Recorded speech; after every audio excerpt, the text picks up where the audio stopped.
what would it look like for us to do this, to really be allies, to like live into what that means, and to lift up both issues at the same time.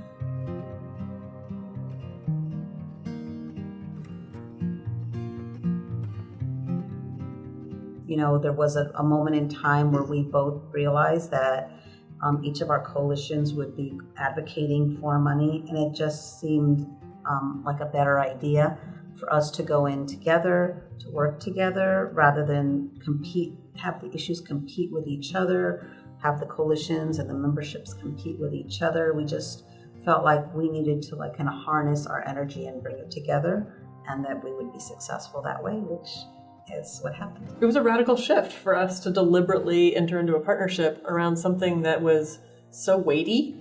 When you're talking about funding, it gets intense, and to take a risk and to do that together in a very public way, knowing that we were probably going to face some adversity and some challenges, I think was all the more poignant, I guess. This was a real opportunity for us to take responsibility for helping to lift up the sexual violence issue and the disparity and the funding inequities. In the past, again, there have been some challenges between the two issues and the two coalitions, and quite frankly, we haven't always supported increased funding for sexual violence, and that's been problematic. And so this was an important time for us to do better in that regard, and I hope we did. The conflicts and the challenges between our two coalitions, we couldn't just brush them away. Right. We couldn't say it's a new day and we can just start afresh. The idea of reciprocal advancement is that both of our fields are connected. However, we are only going to get to the solution of ending gender-based violence when we work together. But we need to understand that sexual assault is not a part of domestic violence. That can be a form of abuse in the relationship, but it also is a standalone form of violence and abuse and trauma. Some years ago, Kathy and I had a very open and sincere, I think, conversation about, let's just make a decision that we're going to make this work.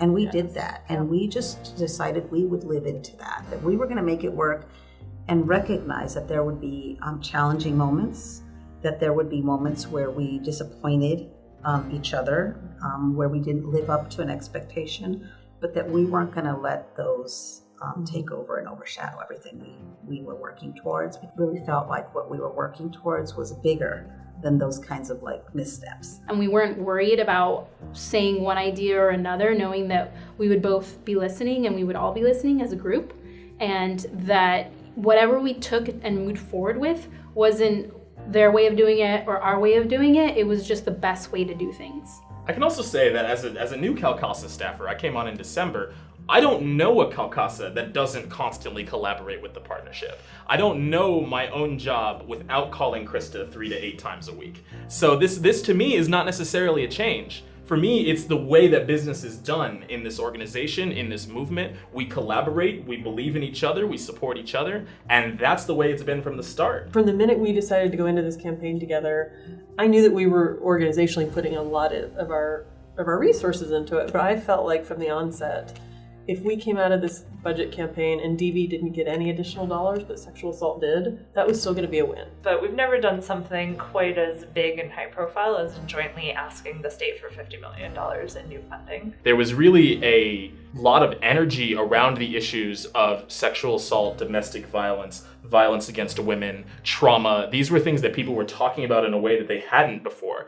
And I think both of our coalitions, representing a large contingency of people who work on these issues and have been doing so for decades, there was a bit of a moment here that required us really rallying and answering the opportunity that was given to us. We made those decisions together. And that meant a lot of texts and a lot of phone calls and a lot of pulling you off of a stage at a rally as needed.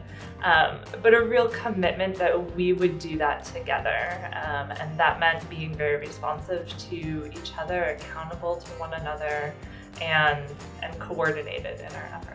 So I send out the weekly policy alert, and I collaborated really well with Lorena to say, this is the message we're sending out, this is the action alert we're sending out. We want to make sure that all the information gets to people at exactly the same time. I think there was a dedication from both teams to really try and show up for and with each other. We built consistency by creating really flexible platforms. So we used Zoom meeting like we're using now.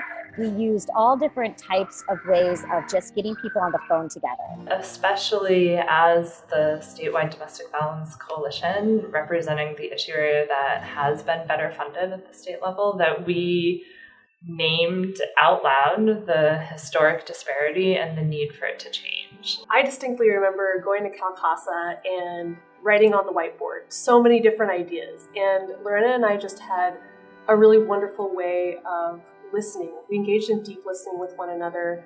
The partnership had begun a budget advocacy campaign in the previous year, and then we decided to join together and make this a joint advocacy campaign. And I remember not bringing all of our past ideas into this meeting, knowing that it was really important to listen to the messaging that CALCASA had been using, knowing that prevention and investing in prevention was incredibly important because they had just come out with their cost report, the costs and consequences of sexual violence in California. And we've done a very good job over the last 40 or some odd years setting up these infrastructures that were really helping people and were really saving lives. From a national perspective, there had been folks who were thinking about some of the unintended consequences of relying on the criminal legal system, solely relying on the criminal legal system to resolve all things about domestic violence and sexual violence. And so there was a time when we really started to think about what were some of those unintended consequences, how did that impact communities, not just all communities, but also communities of color, marginalized communities, and realized, there are some consequences here that we did not anticipate. And that really was the impetus for us to start working together and aligning our values. And I think that these national conversations really got us to a point to think about, well, what now? How do we think farther upstream? How do we think about, where we can stop violence from happening, not just after it's happened once, but stop it from happening from the very beginning. We had shared leadership within the different teams of CALCASA and the partnership. So if Kathy or Sandra wasn't available, we were able to still make decisions and move forward. And that allowed our meetings to really have a lot of decision making and allowed us to work together towards solutions during the meetings themselves. Plus, we were very dedicated to being there for each other. So we made our schedules work, we provided flexible platforms, and we were able to make sure that we had coverage for both teams for all the meetings. Another piece around our shared vision was understanding each other's membership. I worked at a dual agency, which was both domestic violence and sexual assault. Jackie has a deep history of working in the movement, both with domestic violence and sexual assault agencies and preventionists. So we understood both of our issues and had deep respect for it and really saw how they were linked but distinct. That's something CALCASA has been working on for a long time, is showing how incredibly linked domestic violence and sexual assault are. However, they're also distinct issues, and they need some distinct attention and consideration when we're talking about services and prevention. Emily and I worked really well together because both of us have been working in the field for a very long time. We both have the experience of working directly with survivors at local programs. We knew what it was like to, be the person in the middle of the night, going out to hospitals to support rape survivors. We also were the ones who really understood what it was like to manage local programs and to, be a part of the admin team in the local programs. We were able to bring that broader horizon and also the experience of knowing what it's like to go from one crisis to the next crisis to the next crisis, while still wanting to contribute to a much larger movement. So reciprocal advancement is the idea that domestic violence agencies and sexual assault agencies' work is very linked, but it is different in some ways. Well, it's not just solutions that work for people that are in a relationship, but also solutions that work for those who have experienced stranger or acquaintance sexual violence. And we need to look at the systems behind sexual violence and domestic violence, not in the same brush. However, our work together has really shown that both domestic violence and sexual assault need to work together to make systemic changes. And there's a huge opportunity there when both organizers and both teams understand the importance and value of each of our different issues and what we bring to that expertise around prevention and services. We did have different approaches to the way that we would run a petition, or the way that we'd bring survivors forward, or the way that we wouldn't. And I think what was really helpful was having the kind of consensus conversation. Anytime you can disagree with someone and still be able to continue to work together and deeply respect one another is a win. What was really helpful was bringing ideas to the table all together and not being afraid to let an idea flow out and not having anything held back. In the movement to end sexual violence and domestic violence as well, we do have so many survivors reliving their trauma, and it's not fair for them to have to do that. And still others decide that they want to tell their stories to heal. And so that was something that we openly discussed.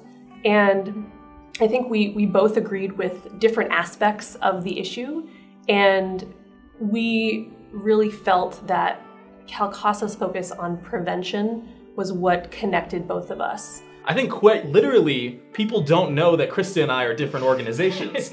Most of the time when we're going into the Capitol, it's us going in together. And there's really a sense of people understanding that we're a team, that meetings that we have are likely going to be had together, that we're going to be advocating on similar things. We're really intentional about scheduling, even for Policy Advocacy Day, to make sure that rape crisis centers and domestic violence programs were included, especially for some key meetings. So the Assembly, meeting with the Assembly Speaker's office, meeting with the Senate Pro Tem's office, meeting with some of the Budget Committee members. I don't think we quite got there yet. We got $5 million to the Rape Crisis Program and $5 million to the Family Violence Prevention Program, and these were both already existing grants in the state of California too. So that gives us an opportunity to go back next year and say, hey, last year we wanted to do this, we didn't quite get there, and this year we're all in and ready to get it done. And I think we're excited to make that happen, and that's where we go next. It's easy for us to get on the phone now. It's easy for us to send an email or a text message saying, hey, are you doing this? Can we move forward with you? And it's really created that relationship that we can continue to build. We have the opportunity to continue to work together. So there are so many different opportunities in the future that we can continue to collaborate between the Partnership and CALCASA.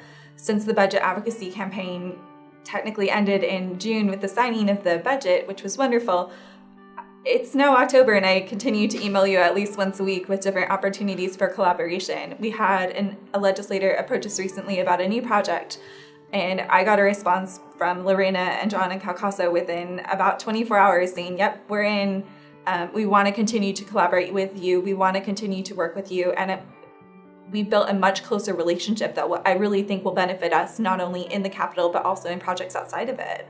I really saw the partnership step up in moments where it looked like, the legislature wanted to really focus on domestic violence, and we had made an agreement that we were really going to have each other's backs and on our issues.